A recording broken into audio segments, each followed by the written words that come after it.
Let's jump into game number 2 here. And welcome to Prairie. We're gonna have the Vietnam Legends with Cool, Say My Name, and Octio versus the BanterBois, Laughing Fox, Miria, and I Am Jeffrey on Prairie. Yeah, and as you can see, take a look at the minimap. It's like someone's just drawn a circle in the middle of the map, and then they've just put 3 dots on one side, 3 dots on the other, but they're all evenly spaced. If we look down at Say My Name at the moment, he's as close to Jeffrey as he is to Cool. It is one of those situations where you're very close to your enemy here, but at the same time there are pockets. Laughing Fox going to be in the pocket on the Chinese for the BanterBois. On the other side, in the pocket for Vietnam Legends, we've got VNS Cool. I just can't unsee the fact that Jeffrey is closer to his closest enemy than he is to his closest teammate. That is scary. Yep. Especially with the English, because one thing you don't really have is mobility, especially if you're gonna play longbows, and that's what you would assume he's going to do from the flank position. Yeah, as I said, this is part of the reason why I get scared in these games, right? Because it's meant to be a 3v3, but I feel like I'm having my own little 1v1 over on this side of the map. Now, obviously, Say My Name's playing the Mongols, so he gets to choose where he puts his town center. So it might be a little bit closer. But let's talk a little bit about why the English are great in team games that a lot of people may not actually realize. Men-at-Arms in 1v1 are really good at shutting down gold mines, really good at shutting down stone mines. But because they come in so early, you're able to basically put your enemy's gold offline. In 3v3, that gets pushed out to not just one enemy, but 3 enemies. You can hit every single enemy and look to do pressure on their gold mines. But by the same token, Say My Name on the south side adds in plenty of spears here as the Mongols. Yeah, and I love how he just avoided this aggression altogether. You can see that Jeffrey's man-at-arms are targeting the pocket out there, and Say My Name, doing the right thing, just kind of avoid all those men-at-arms. Kind of snuck around from the southern side, coming in with a future tower, but he may have gotten spotted over here by that man-at-arms. That's gonna be annoying to deal with now for him. Yeah, unfortunate timing there, does get spotted out, and you can see, watch the damage that comes out by this man-at-arms. Very, very capable fighter. Absolutely destroys, and look at the archers. They say, see you later, mate. Head back to the pavilion. This is why you cannot tower rush the English. It's just it's just not possible. You lose the villager, you lose everything right now. You know, often we talk about this matchup that English are very favored against the Mongols. This is the reason why. You're tower rushing a civ that's got archers already. He just pulled 10 archers and killed your villager.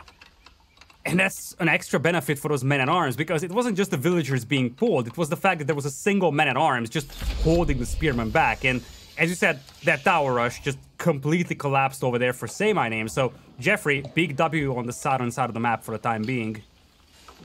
All right, well, A-Jub's coming through now. Pretty early A-Jub coming in for Laughing Fox here. It's going to be the Imperial Academy that he opens up with. The question is, what direction does he look to go? We'll take a look at his base and see what the build-up's like. But I suspect we're going to be seeing a Song Dynasty coming through shortly. No sign of a second town center just yet, but plenty of villagers there on food. So Song Dynasty going to be imminent, my suspicion is. Look at the sheep as well. Oh, nothing feels better as a China player than having 12 sheep coming in from your scout. That is a great feeling.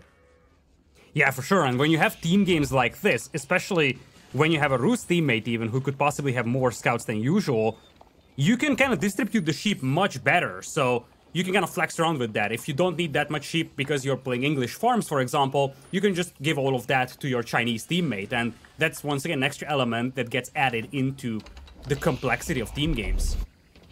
Yeah, really, really good call. But now we do indeed see that Barbican coming down for our Chinese pocket player.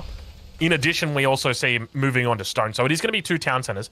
Let's take a look over on the other side of the map towards our teal player, who is also going to be playing the Chinese, and see what their plan is for the game. He's going to be playing under the name OC2. I hope I'm pronouncing that correctly, Lidakor. But actually opens with a Barbican. No Imperial Academy first. He's got plenty of sheep on the mill. I'm going to be looking for a second TC. There's the Imperial Academy coming down. Bit of a weird spot over here. Yes, it is. The forward position right next to the Barbican could actually signal that he's going to have his production buildings placed right at the front, right next to it. and he could just want to harvest the gold that he gets from the production. And this could easily be even a sign pointing us towards Chukonu, because that's how you would expect him to play a Chukonu play. Multiple ranges on the front, and then you just spam Chukonu, and you're going to harvest the plentiful amount of bounty, or tax rather, that you get for that production. Yeah, that's a really good point. And I guess by putting it over towards that side, because it seems a little bit weird at first that he's got the Barbican on that position. But this is second town center already coming down for Laughing Fox. You can see the build that he's using. So this is called the Anomi build for China. It was featured by Blade55555 on his YouTube channel. One of the best Chinese build orders that you can get at the moment. Most efficient by far. Your second town center timing, your Song Dynasty timing is immaculate. So really nice to see Laughing Fox pulling that out. He's going to be miles ahead of TU when it comes to his villager count. Probably looking at a 7 or 8 villager gap throughout the course of this game. But I guess the point is, for TU though, I love the way that he's expanding towards his allies. As you mentioned, you know, looking like it's going to be a Chukunu play. He wants to try and collect all that gold from the production buildings, and also wants to keep the production on that side of the map so that he's closer to his allies. Yeah, in the meantime, we do have professional scouts for Cool. He's also going to distribute some food to teammates, most likely. And look at that. Some value found there for those leftover spearmen for Say My Name, pushing away Laughing Fox. You pointed out that he's got a really good Chinese build here in the pocket already on 2 town centers, so being able to slow him down is definitely some good value there for those leftover spearmen. Yeah, I think right now for China, he feels very, very safe. But those spearmen on the backside by Say My Name, very cheeky. The fact that he found the villagers moving out to the boar at that timing. But interestingly, we don't see too much of a cohesive pushing out at this point. It's just little scuffles, everyone minding their own business. Double stable coming out from Cool. Yet to see him go for any real aggression at this point. Just minding his own business. Yeah, are we able to take a look at oh, sorry, I was going to say, we're able to take a look at Say My Name's base. I just want to see, is he going for the trade landmark? Yeah, I'm curious too. It's a slower pace start for both players, or both teams rather. And looking at that, nope, just Viewstone standard as it is. He's going to need that to run away from those longbows, actually. Yeah, he's having a little bit of trouble. We do see there are horsemen coming out, so going with a little bit of a different opening. At the same time, over towards the north, Maria, playing as the Ottomans, has got plenty of production coming out, as you'd expect. But yeah, look at this mass starting to build up for Jeffrey. Now, Jeffrey, an incredibly good team player. If I remember correctly, he's in the top 10 when it comes to team games. So a very, very solid player. Yes, he is. And he's also Conqueror 3 in 1v1s. So it's not just the fact that he's getting carried in team games. No. He's actually a really good individual player as well. He's doing the carrying, I would suspect, if he's Kong 3 in 1v1. That is yeah, that's impressive stuff right there. But we do see the second town center coming up, and some interesting base building here from TU. I've never seen a Chinese player build their base quite like this. But we move forward, and now Knights moving down onto this south side. No spearmen here at all. They're going to have a field day cleaning this up, Lidakor. They will. And this is why it was so weird to see the composition from Miria and Jeffrey. Just archers and a handful of spearmen for the Ottoman player, but we talked about this. The longbows are really clumsy and slow. You get caught off guard, you're gonna get cleaned up like this. Easy picks here for those knights, and this is the big difference maker. You have a meaningful cavalry component for Vietnam Legends, not so much on the other side. Yeah, so finally we see spearmen coming out. That's gonna be the first spearman, and now finally Maria gonna be moving in with some spearmen herself to push this back. I say herself, I'm not sure, as I said, whether it is what Maria is, but at this point in time, it's a solid push down on the south side here. I'm curious as to whether we're going to start seeing battering rams pushing in towards this Mongol base. Maybe try and force them to move out. Yeah, it's a different approach. You see, Maria and Jeffrey will be focusing Say My Name to the south.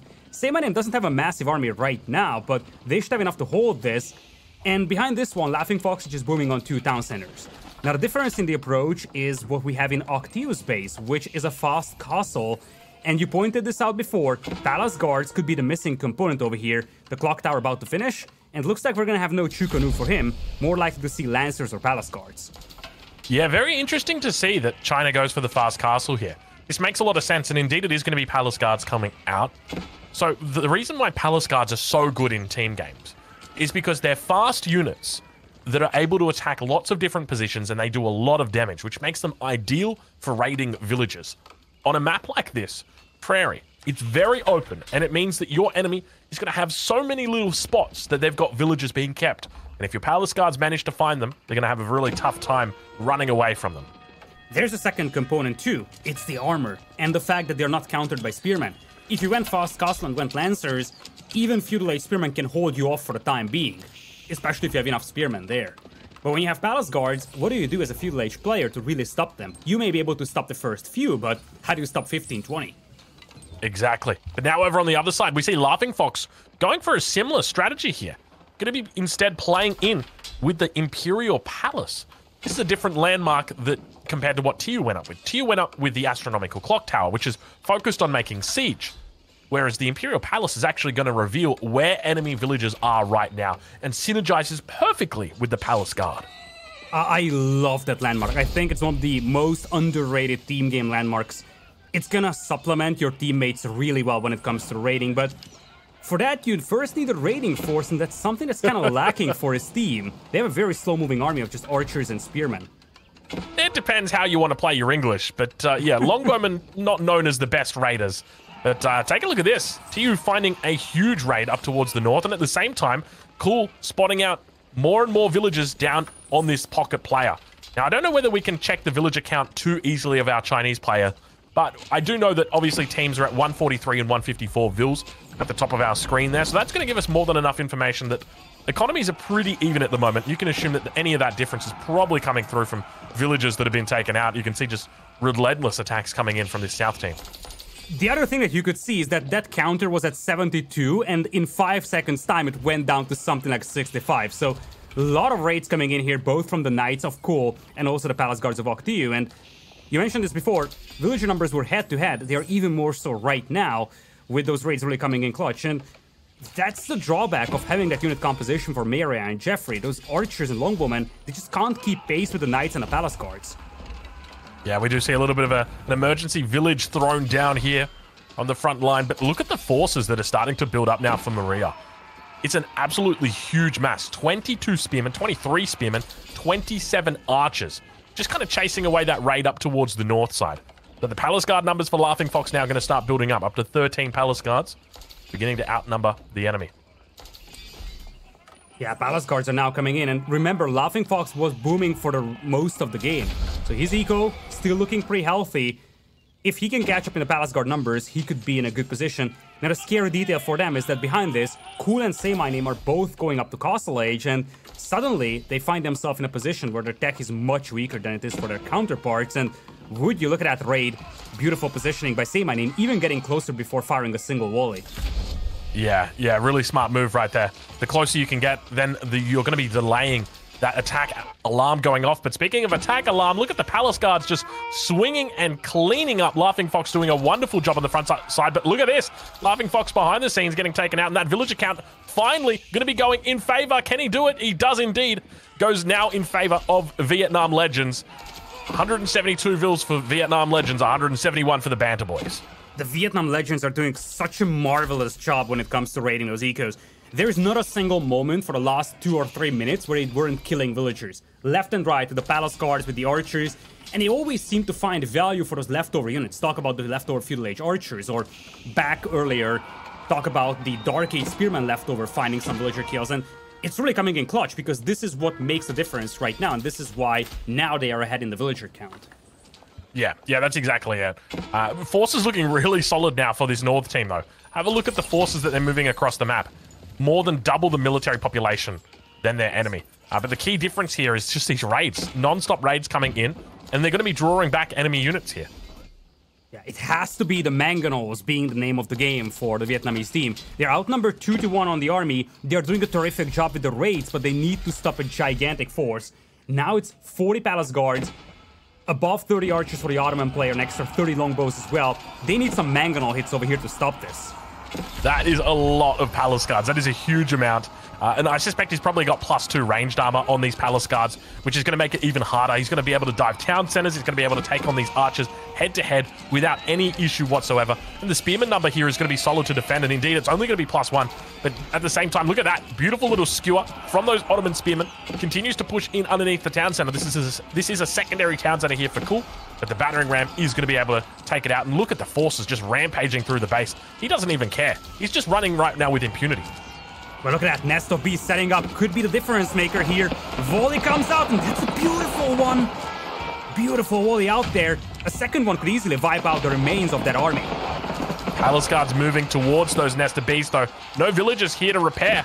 Instead, going to be sending all of his own Palace Guards, trying their best to clear out that position, but not going to have a lot of luck. And now the second Nest of Bees is going to be under threat as well. A third one has joined the fray. But unfortunately, hold on a minute. I didn't realize you can repair your ally siege. Look at that, Lidakor. Look at him go. And it's a beautiful showcase of teamwork, keeping both of those Nest of Bees alive with his own villagers, and so many meaningful volleys coming out of that. Finally, one of the Nest of Bees may get taken down, but the damage is done. And look at the army numbers. It's no longer that shiny for Laughing Fox and his team. Yeah, it's still looking pretty formidable, but how do you deal with these Nest of Bees? That's really what makes the difference. Just China is so big when it comes to these team games, and that's the difference in landmarks. You know, we talked earlier about the landmarks. Over on one side, for Laughing Fox, you've got that Imperial Palace, which is going to be pumping out line of sight on your enemies' villages, whereas TU's just said, well, that's fine, you can try your best, I'm just going to be making Nest of Bees all day. And indeed, he does make Nest of Bees all day, and he's looking pretty solid as he does it. Longbows are still outside of range, but we have a melee clash in the middle. You still have to keep those siege weapons alive, and so far they're doing a really good job shielding them. They're forced to retreat though. First Nest of Bees getting picked off, so is the second one. And for the time being, the Vietnam Legends forced to retreat here with the siege just disappearing from the battle. Yeah, a little bit too far forward perhaps, and now if that third one does go down, he's got the option to repair it, but unfortunately it will go down. A single Nest of Bees remains over towards the west side, but this is going to enable right now the BanterBois to potentially look to even up this series here. It is a formidable force. All of their players have now reached the castle age. The upgrades have come through. Things are looking even, with the exception of the military count. Look at that, 153 military against 60. Yeah, that eco that was building up for so long for Laughing Fox's team is now kicking in. They lost a lot of that, but for a long time they had a massive eco lead, and they are converting that into an army advantage right now. They seem to be able to maintain a 2-1, almost 3-1 army lead. And it's starting to get concerning for the Vietnam Legends. The Knights, they're no longer as impactful as they were for Cool, because you have enough spearmen to just brace against them. They may need more siege here. Yeah, I think that's exactly what they need. And now the defense once again comes in. Knights and Palace Guards working together in tandem. Nest of Bees from the pocket. But at the same time, the Palace Guard numbers are so solid here. They're just going to be able to run by all of the Palace Guards from his enemy. You can see him trying his best to keep them alive, and beautiful camera work coming in from Vodka as the Knights make their way back towards the Nest of Bees, looking to try and defend the position, but they're overrun. There are so many infantry forces right now from the BanterBois. As they begin pushing forward even further, we see a defensive keep getting thrown down by TU, but the town center has been lost. The position not as relevant as it once was. And look at the mass right are now. cut off. Same name can't access the battlefield anymore because the team is just cut in half.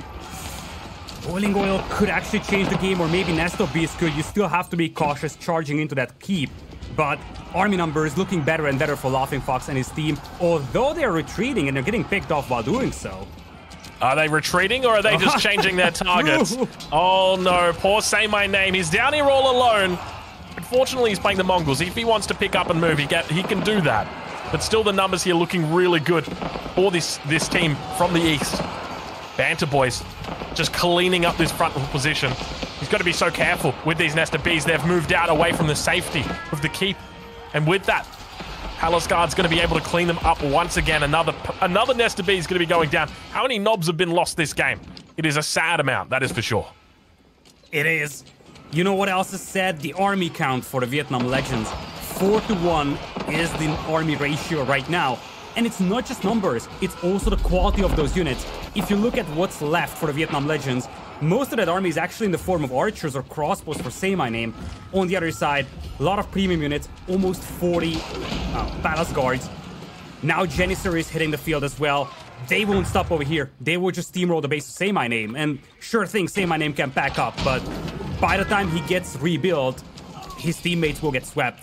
I don't know if there is a way back here for Vietnam Legends. They just don't seem to be able to stop this bleeding. I love the addition of Janissaries here. I think it makes so much sense.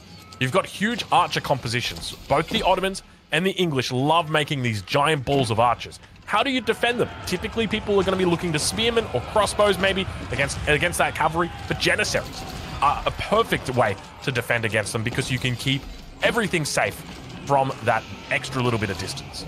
Yeah, that's a great point indeed. Like, as I heard Salami say, the Janissary is like a premium spearman, and it has a great synergy with the unit compositions that they have, this full infantry-based composition. It's gonna make it even more so difficult for Ku to accomplish anything with those remaining knights. Yeah, this is looking like a really, really unfortunate position now for Vietnam Legends. The main town center going to be going down here for Say My Name. He's also got underneath there what appears to be the deer stones, all of them burning now. The base of Say My Name is being eviscerated. The other landmark that he's got, it was the step redoubt. I saw it burning towards the base of Cool. So that's all 3 landmarks for him that have gone down. Now remember, just because all of his landmarks go down doesn't mean he's out. They did change the way that works quite some time ago.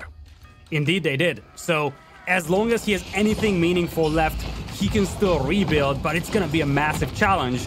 His teammates would need to delay this game by 15-20 minutes for him to have enough time to rebuild.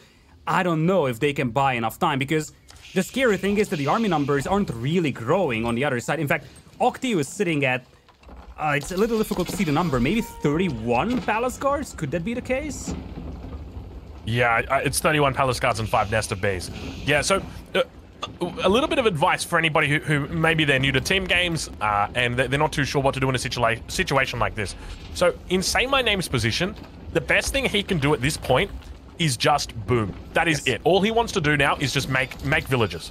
So think about, ask your allies, hey, can you guys spare any wood at all? I'm going to make more town centers. And ideally, he should be thinking about 4 town centers, maybe even a 5th town center, and just be making villages. That's all he wants to do. Set up his economy, get some pastures down, and eventually move into production. He is not going to be helpful right now, at least for another 10 minutes.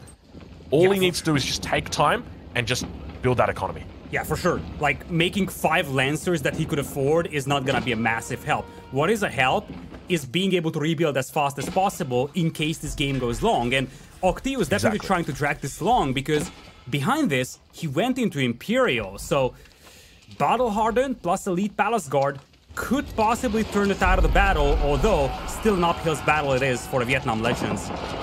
Yeah, definitely the case, but he's also got other upgrades coming in. +3 coming through. Massive amount of Nest of Bees on the back. This could be huge right now. TU going to be doing a huge Chinese hold. A 1v3 potentially. He's doing a decent job of defending the knobs on the backside. They're looking to fire off, but unfortunately the Palace Guards are on top of them. A huge surround coming in. They're all on top of each other, and as a result, that none of them can defend themselves. They're all too close. The knobs not firing off, but now finally hitting that archer ball on the backside.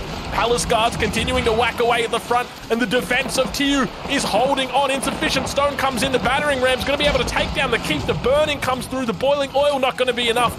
But still, he holds on. The 2v1, the 3v1 right now. TU looking solid. Says good night. See you later. Come back when you're Imperial Age. What a hold this was. Nest of Bees coming in clutch over there, now feeling even bloodthirsty, pushing out there. Might actually clean this army up here, and that could be crazy value for those Palace Guards. Although, look at that, most of the Palace Guards gone. You gotta be cautious. You don't want to go too bloodthirsty here. Oh my god, those Nest of Bees, they do not give them. I'm not gonna say it, this is a family-friendly stream, but whew, who needs Springalds, guys? What are Springalds? Can you make Springalds in Age of Empires 4 Lidakor? I don't even think you can. What a fight that was, but at the end of the day, as promising as that was, it still feels insufficient, even with those archers being wiped out. Just look at the army count at the top. It fills me with sadness, because at the end of the day, the Vietnam Legends are still outnumbered 4-1. You can understand why the Vietnamese team is not giving up, though, because they don't see those numbers. All they see is a terrific battle that they managed to win, and they think they have a shot at this. Yeah, and that's exactly it, right? Like, they don't see the scores, they don't see the population difference here, they don't know what the villager count is. Obviously, they know that Say My Name is not in the best financial position. That's probably the most polite way to say it. But they're like, you know what, we can come back from this. And I think that's honestly the best way to play. But look at the numbers here coming out. Laughing Fox with a huge mass, and NesterB is firing off from the wood line. Gets a huge volley in. Men-at-arm numbers are really solid, though. He's going to need to try and body block, and indeed he does do it. Falling back towards the keep. Villager's going to need to get pulled. He's going to need to find a way to stop all of these palace guards from running him down. Walls, something to make it a little bit better, but huge shots coming in. Springald finally coming out. Laughing Fox looking to close it out. You can see with the upgrades coming through, I suspect he's going to be powering them up, but now all the NesterBs are dead. Surely there's no way that this team holds. Those Nest of Bees did more than you can expect from them, wiped out a tremendous amount of Palace Guards, but as you said, that single Springald firing from the back line did a lot of damage to it. Finally, the Nest of Bees gets surrounded, and once again, the overwhelming numbers are just there for Laughing Fox's team. He's not up to Imperial, but most of the Palace Guards are gone, and for the first time in this game, the army discrepancy is actually lowering. So, as weird as it looks like, there might still be a glimpse of hope for the Vietnamese team, despite the fact that they're about to get all these lumberjacks completely eradicated from the face of the earth. They're dying very, very quickly. More than 120 villages difference at this point in time. So a huge economic advantage over towards the BanterBois. They're looking solid in this second game, and they're close to taking it to a game 3 at this point. They just need to find a killing blow. Lidakor, what's the best way that you can finish off your enemy at this point? Well, you could try just marching your entire army with rams, mangonels, palace guards, and whatnot into the opponent's base. I heard that probably works pretty well. I could also imagine a cavalry switch at this point from probably not Laughing Fox, he's too heavily invested into palace guards, but especially if you can get a second Imperial Age player, I could see those longbows being replaced by knights and then just start running circles, start raiding, and just never let your opponents come back into this game. For me, I'd love to see a keep drop right now. If they could look to potentially keep drop the Chinese economy, if they can find farms at all and begin hitting those, because there are no walls up right now for TU at all. It is an open book. And I've just frozen, Lidakor. I don't know, are you still there? I'm still here. Are you still here? Yeah, we're still here. We can all hear you loud and clear. I just had a bit of a freeze. That was a little bit scary. I was just watching and everything slowed for a second. Oh, look at that.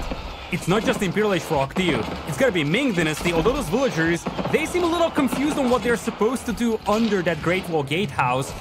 But he's gonna try this with the Ming Dynasty. As you said, it's basically a 1 versus 3 right now. Possibly 2 versus 3 if you actually account for crossbows being made by Cole. Yeah, look at those villagers just going back and forth. This is a common... I wouldn't necessarily call it a bug. This is more of a feature of building that landmark. All of the villagers just trying as hard as they can to get it up, but there's only enough space for a few of them to enter at the bottom. Look, I'm sure it's there for balance reasons. You'd hate to see 45 villagers making that landmark in an enemy base. Could you imagine how quickly the game would finish? But now the Ming Dynasty's come through. We do see trade also being set up at the moment for Laughing Fox, so just when you thought that the team in the north was in a good position, it only gets better for them. Yeah, but look who's back. It is Say My Name, starting to add some Mangada, some Lancers as well. Not much on the field for him, and I'm actually concerned how feeble his eco is. I feel like he just wants to do too much right now, but it really feels like he needs to contribute something to this. If he can get some good Mangada raids going, maybe they could actually act as a good distraction. Yeah, that's definitely a good call. Mangudai raids would have been amazing this game, and something that we haven't actually seen. The other mistake that I would say that has been made here for Say My Name, ideally what you want to be doing when you are sort of recovering or attempting to recover is you need to use the security that your teammates provide. There's a perfect spot at the back in between both of these two allies. Cool and TU have got plenty of space back there. Just go take it. You don't need to be sitting out here over on this southeast side of the map, exposed, where your enemy is now beginning to siege down your entire base once again. It's perfectly safe over there. Go and take it.